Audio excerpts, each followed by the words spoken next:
Bueno, y para analizar los resultados, saludamos y le damos la bienvenida mañana en directo al cientista político Pablo Lira. Gracias por estar con nosotros. Hola, buenos días. Muchas gracias. Bienvenido, Pablo.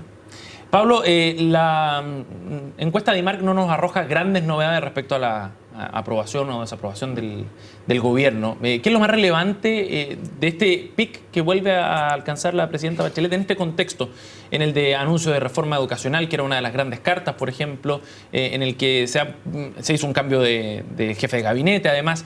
¿Qué es a tu juicio lo más relevante de estos datos que nos arroja la encuesta de junio? Yo creo que la encuesta de IMARC de junio vuelve a ratificar, digamos, algo que ya estamos viendo desde hace por lo menos 14 meses, que es que Bachelet no pueda superar el 30% de aprobación, que es algo inédito, digamos, en comparación a lo que fue su gobierno anterior.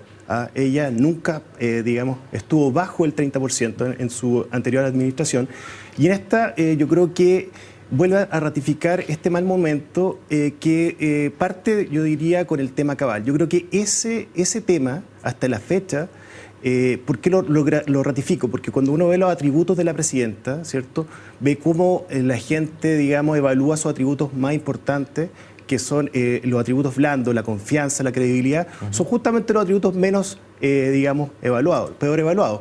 Y en ese sentido me parece que cabal ha sido un golpe de knockout para la presidenta y que no ha podido, digamos, levantarse después de ese caso. ¿Y por qué lo ratifico? Porque si uno ve, por ejemplo, la evaluación de la reforma y ve la evaluación digamos, del interés de participar en el proceso constituyente, me parece que la gente no le cree al gobierno, no le cree a Bachelet. Y bueno, eso viene arrastrado desde que estalla el caso Cabal, lleva más de un año, incluso que esto ha golpeado fuertemente a los atributos de la propia presidenta, que eran su único capital. En ese momento se distanciaba ella con ese capital que tenían sus atributos personales, incluso con la evaluación del propio gobierno. Pero en lo específico, en lo que arroja la encuesta a IMARC y esta evaluación que hace en el mes de junio, lo decía Seba, marcado por la salida de Jorge Burgos, fue una bullada salida también, y también marcado por el tono que tuvieron las movilizaciones estudiantiles, este paso a la ofensiva. ¿Eso golpea aún más esta cifra que ya sabemos cómo viene arrastrada por el caso Cabal? Sí, lo que pasa es que yo veo un gobierno un poco a la deriva. Yo creo que el cambio del ministro del Interior o la bullada salida de Jorge Burgos no ha tenido el efecto esperado.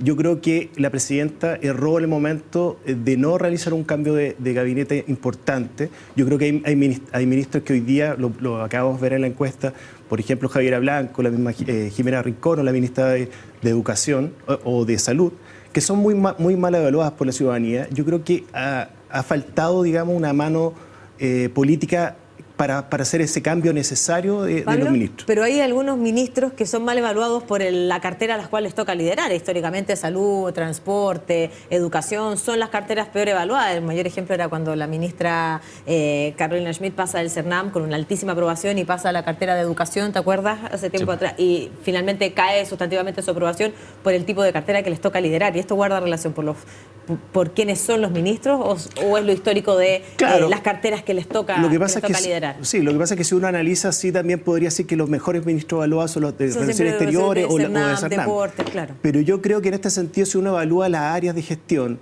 puede ver que la valoración, por ejemplo, del tema de delincuencia es bajísimo, 6% de aprobación. Y eso también tiene relación con el tema que genera, por ejemplo, el tema de la justicia hoy día en Chile, ¿no?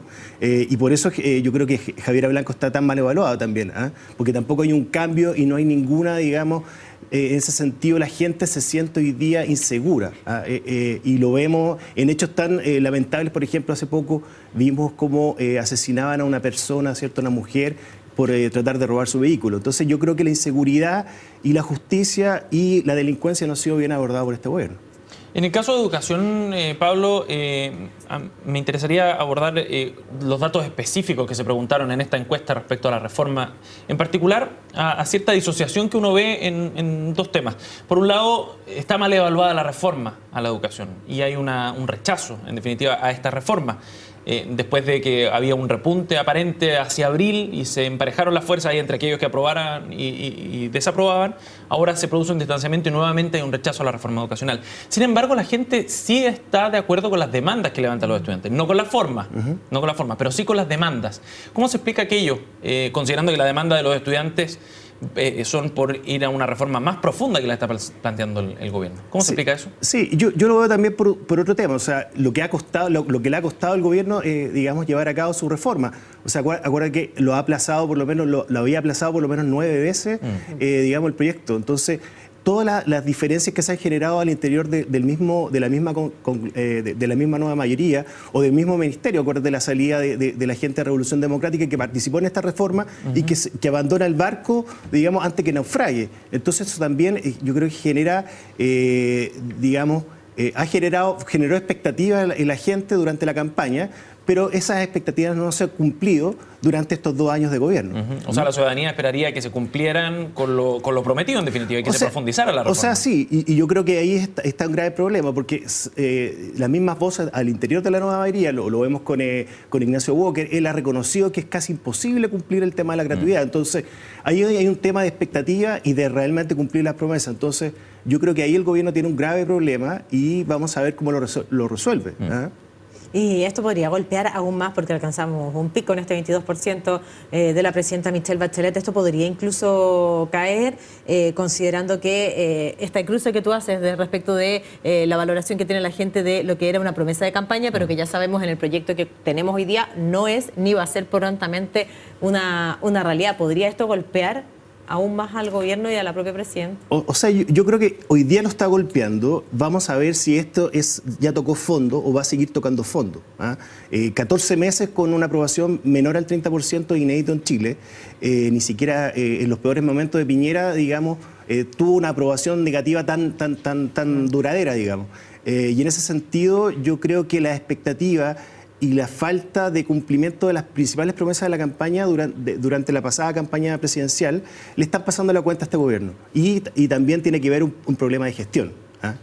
Pablo, ¿y dónde va el apoyo o dónde están situadas las esperanzas o las expectativas a nivel político y de gestión precisamente de la ciudadanía? Porque uno ve la evaluación de las coaliciones y es bien, el escenario se mantiene negativo y es bien malo para ambos sectores.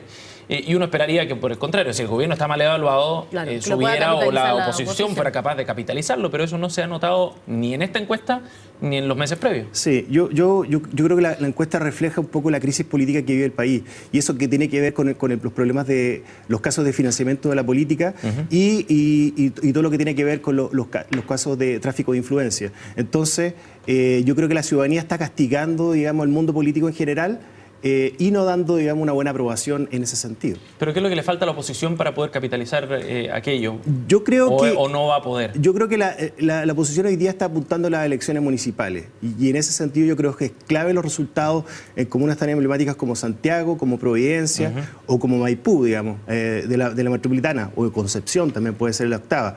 Y en ese sentido yo creo que si la oposición logra recuperar ciertas comunas emblemáticas, yo creo que alguien debería capitalizar eso y en ese sentido hay que esperar la futura encuesta CEP para saber cuál es el mejor candidato posicionado dentro de la oposición y por ahora pareciera ser Piñera.